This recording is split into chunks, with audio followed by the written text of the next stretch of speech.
Bienvenue dans le Real Talk de la fille en forme. Ici, on jase vrai, sans filtre, avec bienveillance et passion. Prépare-toi à déconstruire certains mythes dans le domaine du mieux-être et à mieux comprendre ton corps. Parce que la santé optimale, c'est pas juste une question de chiffres sur une balance, c'est de l'harmonie.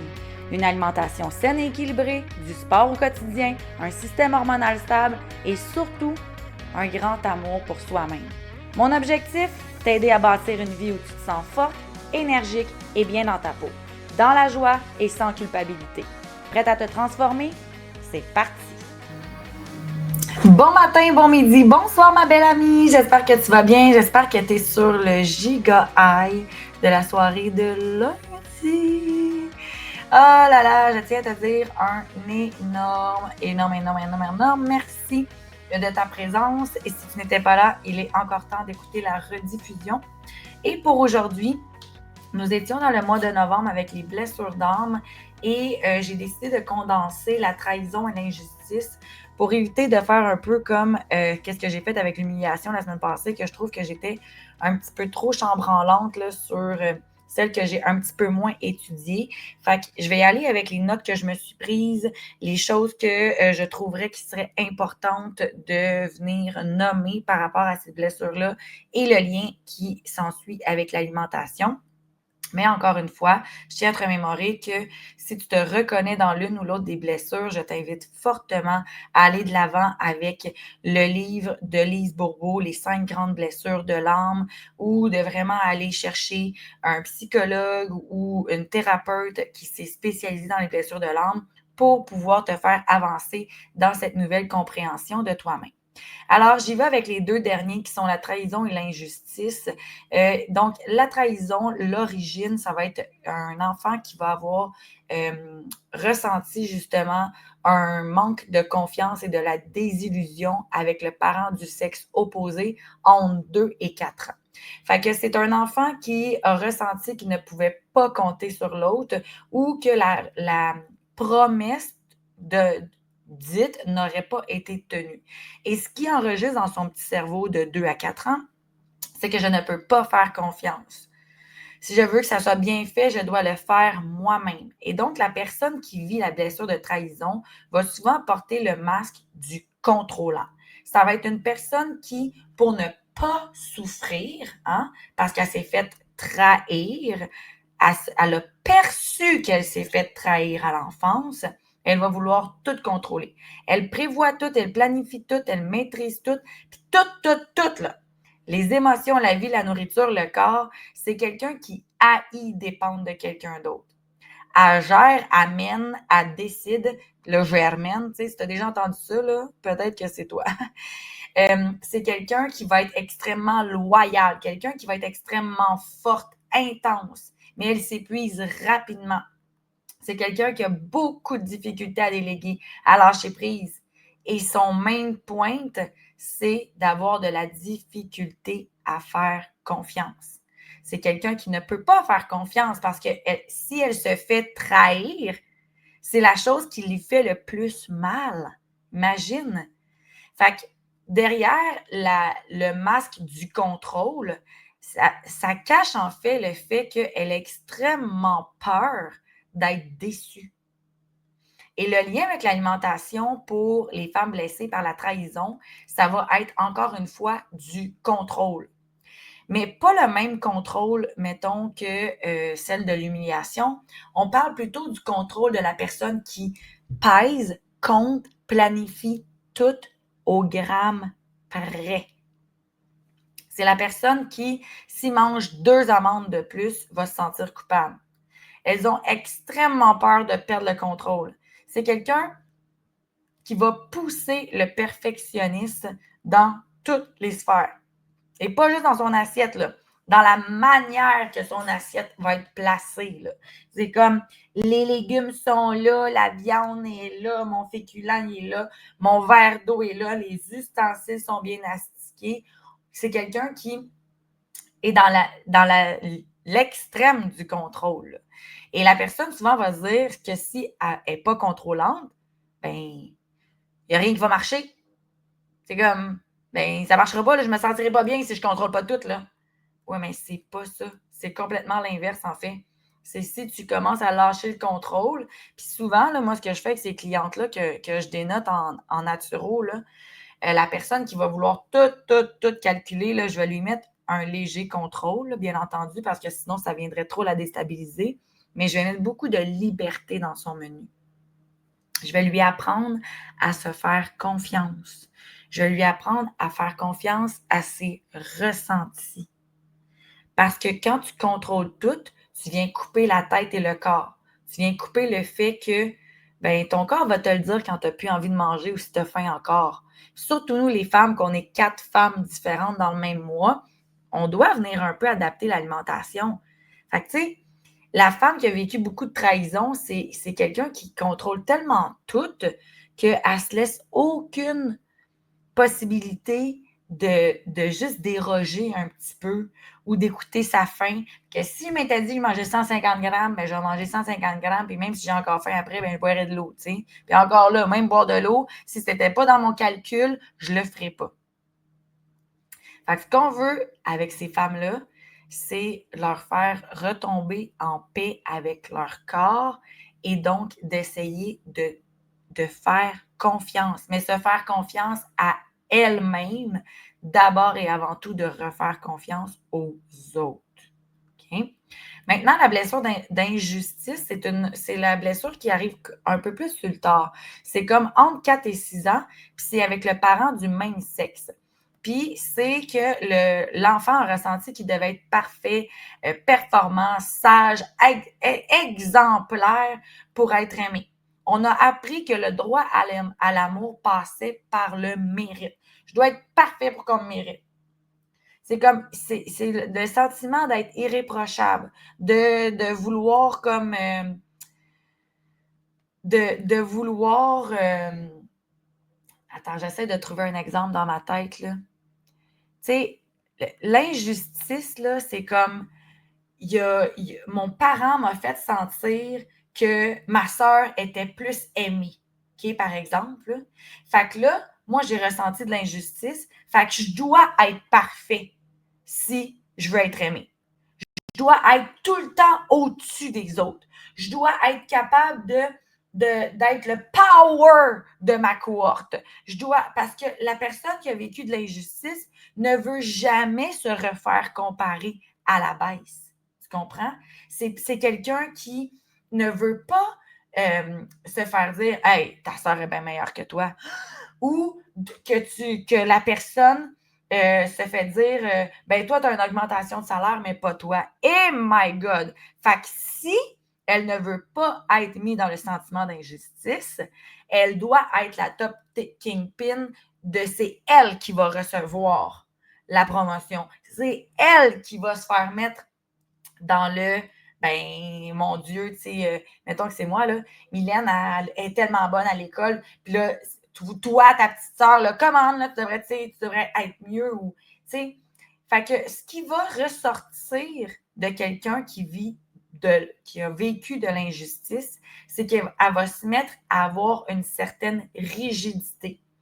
Une rigidité extrême pour l'emmener vers l'efficacité extrême. C'est quelqu'un qui va être hyper exigeante, quelqu'un qui va être hyper juste. C'est quelqu'un qui veut que tout soit tout le temps parfait, mais par rapport à elle-même. Tu sais, au niveau alimentaire, ça va être une personne qui ça se ressemble beaucoup, là, l'histoire avec la trahison, là, mais c'est quelqu'un qui va manger selon les règles, mais pas juste, tu sais, trahison, genre, c'était très strict, mais là, c'est comme la blessure de l'injustice va emmener la personne à manger exactement comme qu'elle se fait dire qu'elle doit manger, parce que c'est une personne qui veut s'assurer qu'elle rentre dans les normes puis qu'elle n'est pas, elle rentre pas dans un sentiment d'injustice par rapport aux autres. Fait que c'est quelqu'un qui va manger souvent par rapport à une performance. C'est quelqu'un qui va être très tenu, contracté, figé, rigide. Donc souvent, ces personnes-là vont avoir un corps un peu plus athlétique, un peu plus musclé, un peu plus droit. Ah, c'est comme bang! Moi, je suis solide. vraiment solide, là. Fait que la personne, ça ne sera pas quelqu'un qui va manger à outrance, c'est pas quelqu'un qui va s'arrêter de se faire manger, ce n'est pas quelqu'un non plus qui va manger dans la douleur, c'est pas non plus quelqu'un qui va avoir trop de rigidité. Oui, de la rigidité, oui, mais mettons par rapport à la trahison, là, c'est pas quelqu'un qui va nécessairement contrôler, parce que c'est pas le contrôle, elle, qu'elle a avec son alimentation, c'est vraiment de la performance. Fait qu'il y a comme une petite ligne mince entre les deux, puis on le reconnaît de toute façon au niveau de leur corps. Vraiment très bang, moi je suis une ligne droite, là, genre fucking intense. Là. Mais souvent, ce qui va se passer avec les personnes qui ont vécu de l'injustice, c'est que ça va être des gens qui vont être fatigués. Sont souvent tannés de tenir le fort, tannés de tout le temps suivre les règles, tannés de devoir être la première de classe, la première des groupes, la première en sport, au travail. C'est comme, c'est des gens qui se mettent une énorme pression sociétaire pour tout le temps être en premier. Fait que, justement, ils vont être très rigides dans tous leurs aspects de la vie, puis rigides aussi avec les autres, bien entendu. Ce qu'on veut proposer, si ça te reconnaît, si tu t'interpelles, tu te sens interpellé dans ça, c'est que, ben, encore une fois, tu sais, quand tu regardes toutes les blessures, la première chose à faire, c'est en prendre conscience. Numéro uno. Numéro dos, t'accorder de l'amour. OK? Tu sais, comme tout ça, là, c'est assez unanime de chaque chose. Fait que qu'est-ce qu'on veut faire pour le chemin de transformation ou d'acceptation de nos blessures d'âme? C'est d'en prendre conscience. Hey, je suis en train d'être dans mon masque. Est-ce que tu es dans ton masque du dépendant? Est-ce que tu es dans ton masque du fuyant? Est-ce que tu es dans ton masque de majostrice? Est-ce que tu es dans ton masque du contrôlant? Ou est-ce que tu es dans ton masque de celui-ci là, qui était excusez, je l'ai oublié, je retourne dans mes notes, le rigide. Donc, des fois, en réalisant ces comportements-là qu'on a dans notre quotidien, c'est comme, oh, OK, peut-être que ça a le rapport. Puis on n'est pas toujours obligé d'aller mettre le doigt sur quand est-ce que j'ai senti ma blessure de X, Y, Z, parce qu'encore une fois, on ne veut pas tomber dans le fait de culpabiliser notre parent. C'est pas ça. N'oublie pas, c'est une perception de ce que tu as ressenti. Il y a déjà quelqu'un qui m'a dit qu'elle avait ressenti énormément d'abandon parce qu'elle avait réussi à mettre le doigt dessus finalement. C'était que sa mère était tombée malade à un moment donné. Puis sa mère est donc allée porter l'enfant chez les grands-parents pour aller à l'hôpital, se faire opérer l'instant de quelques jours. Mais ça n'a pas été annoncé, ça, au bébé. Tu comprends? C'est comme maman s'en va à l'hôpital, se faire opérer, je reviens, je te sécurise. Non, c'est comme tu es un bébé, tu n'entends rien, tu comprends rien, mais de ce qu'on pense là, entre nous, les adultes. Fait que là, elle s'est sentie abandonnée par sa mère, mais pourtant, la mère, elle est revenue. Mais le fait de l'avoir vécu, d'avoir été dans la perception d'eux, bien, ça fait en sorte qu'elle, par la suite, développe le comportement de quelqu'un qui a cette blessure-là à l'intérieur de soi. Fait que comment qu'on fait pour cheminer dans nos blessures? Définitivement accepter que c'est normal. Accepter l'acceptation, le lâcher-prise de la perfection, rationaliser les choses, commencer à observer nos comportements, se redonner le droit au plaisir, au repos, à la souplesse, à l'amour, à l'écoute, à la vulnérabilité. Commencer à demander de l'aide. Commencer à accepter l'aide des autres, mais aussi accepter les échanges entre nous. Moi, pour vrai, là, quand je parle à d'autres femmes qui ont le sentiment de la blessure d'abandon, là, c'est fou comment j'ai l'impression que j'aimerais les prendre dans mes bras. Je me sens moins seule, puis je suis convaincue qu'eux aussi se sentent moins seuls. Puis, veut pas, on retrouve un corps aussi dans lequel on se sent bien quand on élimine ou quand on adoucit nos blessures d'âme. Parce qu'on adoucit le masque qui va avec. Tu sais, je comprends qu'il faut apprendre à être forte dans la vie, mais pas à tout prix. Notre corps est là pour être entendu, pas pour qu'on lui donne du contrôle, qu'on le bourre, qu'on le masochiste, tu sais. Notre corps est là pour être supporté, pour être entendu, pour être aimé, pour être vu, pour être valorisé. Puis ça, là, ça commence avec soi. Alors, ma belle amie, j'espère que ces choses-là t'interpellent. Je trouve tellement que c'est intéressant. C'est un peu comme connaître son type glandulaire, connaître son human design, comment connaître son type de couleur. Là. Tu sais, en fin de semaine, je faisais ça avec ma gang des Ironman. De quelle est ta couleur prédominante. Là. Tu sais, moi, je suis une rouge qui est très directe, d'action, en tout cas.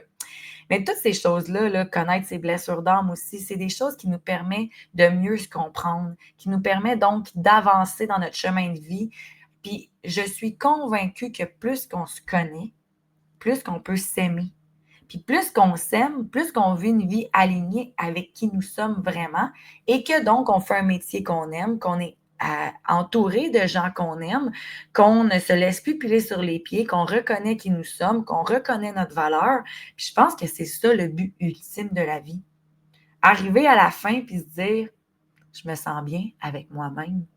J'ai pas de squelette dans le placard, j'ai pas de bébite sur le tapis, je suis bien.